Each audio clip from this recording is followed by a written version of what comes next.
Çin virüsünden kendimizi koruyabilmemiz için en basit olanı sürekli el yıkamak.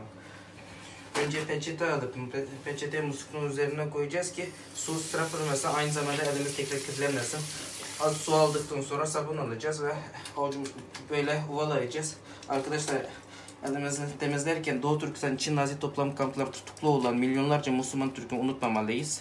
Ve daha sonra bu şekilde aynı Çin Nazi toplam kamplarındaki dikenli teller gibi böyle yapacağız. Daha sonra avucumuzu temizlemeye çalışacağız. Nasıl da Çin bu virüsü dünyaya yaydıktan sonra kendini temize çıkartmaya çalıştıysa biz de o şekilde elimizden bu virüsü çıkartmaya çalışacağız. Ve daha sonra arkadaşlar bu şekilde yapacağız. Nasıl da Çin bu virüsü yaydıktan sonra dünyadan gizlemek için medyaya sıkı kontrol ettiyse biz de bu şekilde sıkı böyle temizlemeye çalışacağız.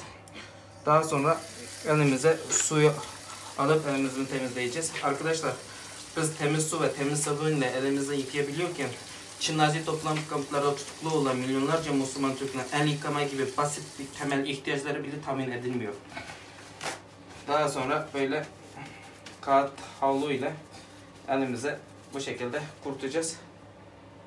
Elim temizlendi. Ancak Çin asla temizlenemez.